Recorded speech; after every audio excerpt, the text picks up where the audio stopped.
Hey everyone, my name is Elliot from the Retro Future and welcome back to my second channel.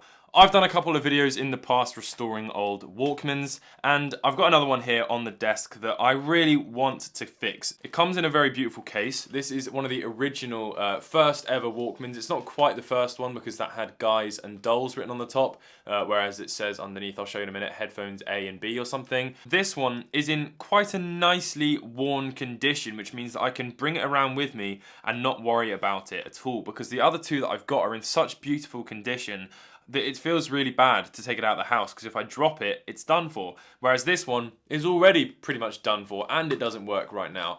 So yeah, it comes in this really nice case. I bought it from Sendico, and I also bought this as well. Sendico, by the way, if you haven't heard of it before, it's a website that I've recently started using a lot. It allows me to buy things from Yahoo auctions, which is where these sorts of things are in an abundance of, because that's in Japan.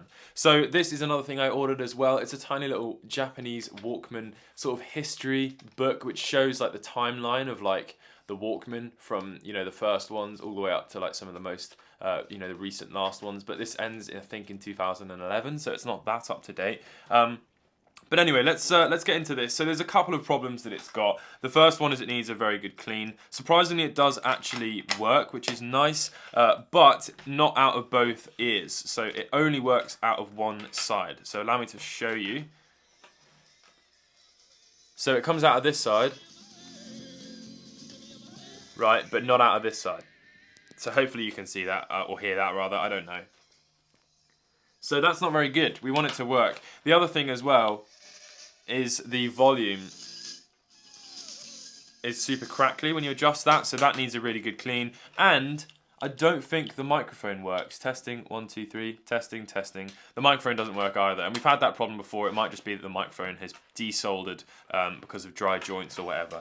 But anyway, let's get into it. So this is the Walkman right here. It comes in this lovely blue carrying case, which is in really good condition. So you take off the top, and then the whole thing can slide out. The only bit of damage on this case comes from under here, and it's a tiny slight bit ripped, but not a big deal. I've got to have this case because this is actually pre-Walkman logo as we know it. That is the old Walkman logo, and this was before they put Walkman on the bottom. So this just says Sony in stereo. It doesn't actually say Walkman anywhere, which is really cool.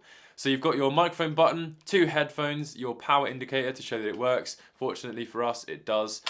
We've got obviously the insert for the you know, the cassette, the slot where it goes, the door. Everything is fine. You know, it all seems to be working. Everything's intact. Unfortunately, there's absolutely no corrosion as well in the battery compartment, because that would have been a nightmare to deal with. It's all nice and clean in there. The latch is present, which is another thing that's often missing. The side piece is there, which is another thing often missing. The only thing missing is this screw here, which isn't actually that important.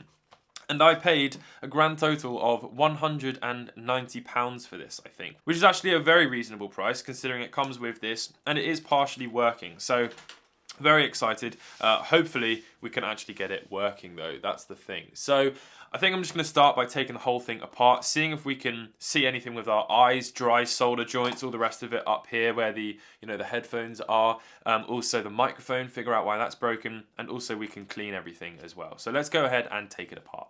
We're going to just start with taking off all of the screws. We've got 3 down the spine. Let's start with those. They're all Phillips screws. Hopefully this screwdriver is the right size. Yep, and I'm going to be using the iFixit toolkit again. Whoops, that could have gone badly. There we go, that's that off. It actually looks like there's wrong screws that have been put back in here from the get-go, because all 3 of those screws are different sizes. So that is actually a bit of a problem. Yeah, I don't know what we're going to do about that, but that could explain why one is missing. And also these 2 are different as well. I can see that immediately as well. So yeah, this is a bit of a mess, which is worrying actually, because that means that someone's been in this thing before. Now, they may well have just taken it apart slightly, looked inside and gone, no, I'm not going to go anywhere near that. Alternatively, it's someone who knew what they were doing and they tried to fix it and they couldn't. So there's loads of different possibilities, all of which are rather scary. So there's another screw inside the battery compartment as well. In fact, there's 2 in there. There's one that sort of holds the mechanism down for the door. And then there's also one right by, oh, there we go, there's the mechanism for the door. So it's basically just a spring and there's a lever on the front of the door. Let me see if I can show you this. That goes up and down, and then that spring sort of helps it. So that gives it a nice high quality sort of spring. Okay, and then there's one more screw in between the two contacts. Again, that feels like the wrong screw. So that is actually everything. So the first thing that I do is I lift off the top piece. So that just pulls off very easily like that, and there's nothing tethered to that, attaching it or anything, so we can just set that to the side. We can see the potentiometer there, so if your Walkman is playing at the wrong speed, you can adjust that. There's the motor. We've got a hotline and our two headphone jacks, but they're not accessible just yet. I'm trying to remember how to do that. Oh yeah, I remember. Okay, so what we actually need to do is remove this screw here, and then there's another screw just in there. Again, it's quite hard to see, but I'll show you in just a second. Now these ones do look like the right screws, so I'll keep these all separately. So the screws I removed are this one in here, that's now gone, and then that one down there, and then that should allow this whole piece to come off. Let's see.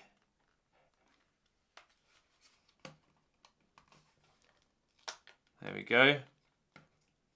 And there's the microphone, which actually appears to be intact, which is good, but we could probably do with reflowing the solder on all of that. So let's try and get it out. So the wires on the microphone have pretty much all broken off anyway, because they're just, the solder joints are just so dry, which might explain why it's not working. So I'm just going to snip the last couple off, and we need to actually get that out so that I can put this in the sink and give it a nice scrub. There we go. It's just kind of held in with some adhesive, but that is the microphone now out.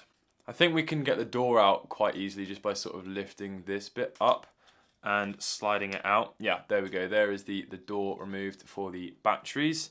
We can set that to the side as well. Now, as for this bit, there we go. That was easier than I remembered. So this just needs to be pulled off this way, and that is what held the door down. So from memory now, this whole piece should come out, but it doesn't seem to be. Oh, there we go. Yes, it is. Fantastic. Hey. There is the door and everything, so we can give this a nice clean. Obviously it's metal, so you want to be careful. I believe you can buy replacement windows, but I kind of like how it's broken there. So that's actually that all disassembled, so we can keep that all the way to the side because we don't need to work on that, and the cleaning process is optional. We need to get this thing working, so let's just pop some batteries in. The beauty of this is it's all sort of kept together, so we can actually press play and we can see the belts all spinning, which is a wonderful sight. So that is all working quite nicely. Now the biggest problem we have is that only one side is playing, and we need to figure out why the hell that is. So definitely the board I think we need to take out is this one, because you know the belts we don't need to touch right now. They could do with replacing, but I think for now the best thing for us to do is just try and figure out why it's only coming out of one ear. And the board that I think we need to take off to figure that out is this one, because that's where the audio playback part is. So there's a screw there that I can see. So let's go ahead and unscrew that. And is that actually all we need to unscrew? It appears so. There we go. Okay. Wow, that is delicate. There's so many little tiny wires all over it. But hopefully we can pull that out far enough. There's a little sort of salmon coloured wire there. If that breaks off, we need to know where that goes. So I think what is worth doing is actually reflowing the solder on every single part of this board. The jacks here that go together must be some sort of proprietary thing that they made, because all of the pins seem to be sharing, you know, the pads in contact, so it's literally just duplicating what's coming out of there. There's not obviously separate channels there, it's just sort of connecting all together. So I think if I go over every single connection of here, we'll stand a good chance of it working again. So there is the board, and there are all the joints that we need to reflow. So I've got some flux here. I'm going to go and put some flux all over this board, and then we'll just solder through and hopefully get a good connection on all of them. Ah, I ended up snapping that wire. I knew that I would. To be honest, it's probably going to make things easier.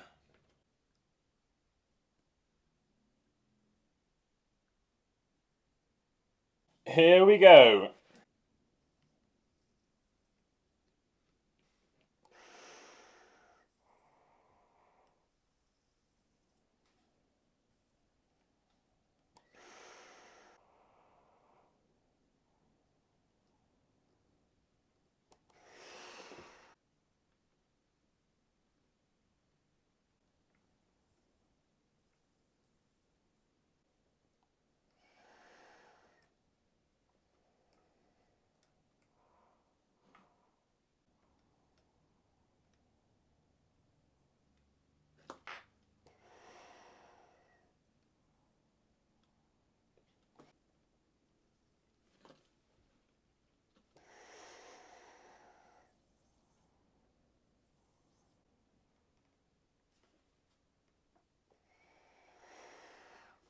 So now I'm going to take some isopropyl alcohol and rub all the flux off.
That was awful. That didn't succeed. It sounds better, that's for sure. Clearly we have made some sort of an impact on the sound. It's still just only playing mono, which really concerns me. Okay, well what we definitely can do at 100% is clean the contacts on the volume. And there's maybe a chance, because for some reason it's got two controls for left and right. So maybe if we just drip some isopropyl into there and give that a really nice clean, but I feel like if that was the case and if that was the actual problem, I would still be able to hear something, which I'm not hearing anything right now. So I doubt this is going to fix it, but we can still at least do this because it definitely needs it. So I've dripped some isopropyl in there, and then we're going to move them up and down, applying a bit of pressure downwards against the actual contact itself. Let's also put some isopropyl on the actual head of the jack itself, and then we can put that in and out of the connector, and I doubt that's going to make any difference, but we can always give it a try.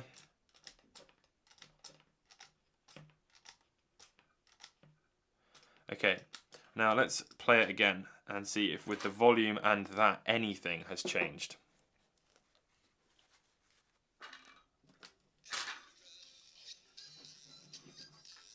Sounds so good out of this side now.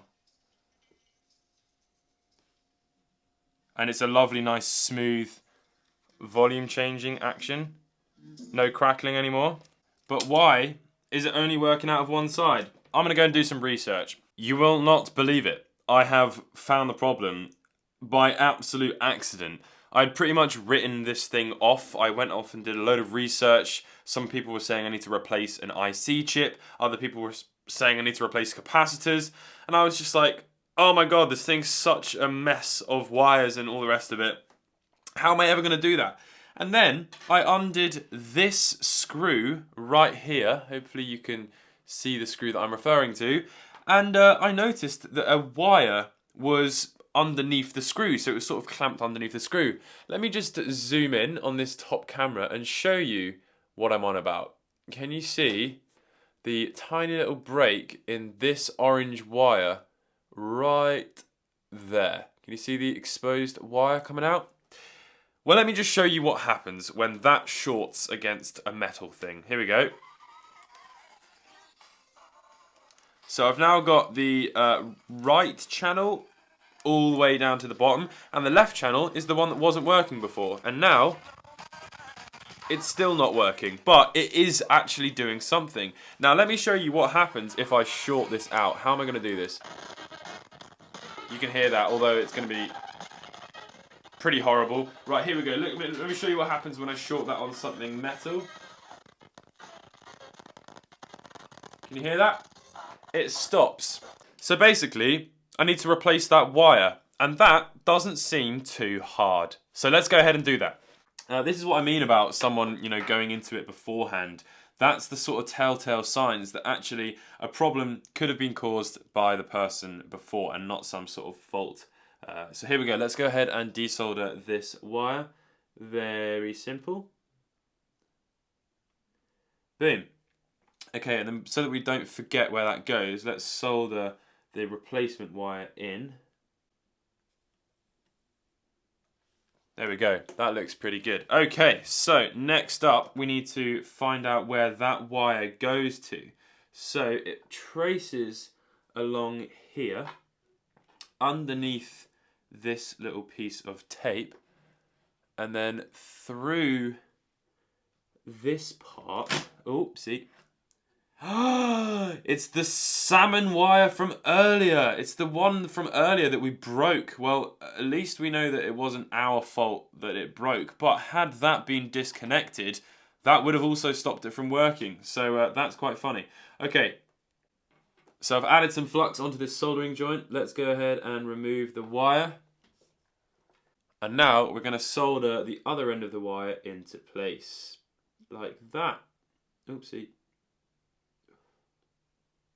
Like that. Okay, now it's time to test it. Has that fixed the whole problem? Let's find out.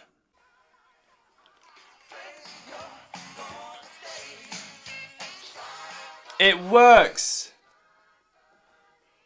It works!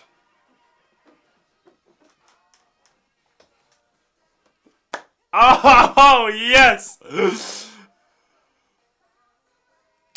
Oh, hell yeah. Oh, man, I'm so excited.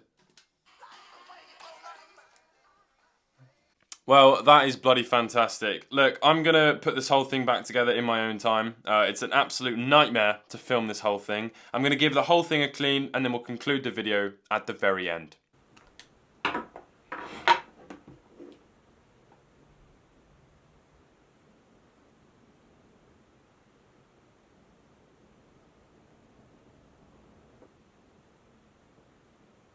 And just like that, it is finished. I'm so happy with how it has turned out. As you saw in the last couple of clips, I resoldered the microphone, and now that works perfectly as well. I've got all of my Walkmans here to show you. These are the other ones that I've done. I've done videos on all of these except this one, but this is actually, interestingly enough, pre-Walkman. This was before the Walkman actually existed, and this was what the founder of Sony was carrying around with him and listening to his opera cassettes on. This is what was called the Pressman.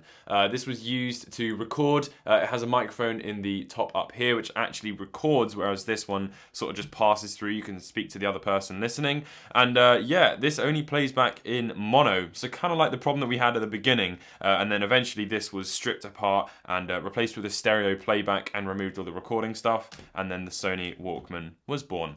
So that is it now done. I'm so happy with how it's turned out. I've cleaned the leather case, I've cleaned the Walkman inside it. I'm really, really pleased with how the whole thing has turned out. And a great way to show you that both sides work is to turn up one, and you can hear that that's coming out, and then if I lower that one and raise the other one, you can see it works perfectly. So both now the left and right channels work perfectly well, which is absolutely fantastic. I'm so happy with that. And yeah, the microphone works as well. Testing 1, 2, 3. But it's kind of hard to show you that because obviously it's the microphone's picking up the audio immediately from the cassette speaker thing that I've got. But yeah, look at that. It works absolutely perfectly well. I'm so happy with how it's turned out. It looks absolutely beautiful. Let me take it out of the case just to show you the final product. I'm super happy with it. I like how it's all worn down the sides, and I like how it's all worn down this edge as well. I like the little crack in it. The blue's a little bit, you know, the anodized is a little bit damaged and stuff, but that is fine. I've got mint condition ones to show and appreciate at home, and this one to take out and really give it the love it deserves. So I hope you guys have all enjoyed this video. Sorry if I've come across as a little bit nasally. I'm really ill at the moment, unfortunately, but I still wanted to make this video because I was so excited by it. I hope you've all enjoyed. If you are new to the second channel, please consider subscribing, and I'll catch you all in the next one. Goodbye.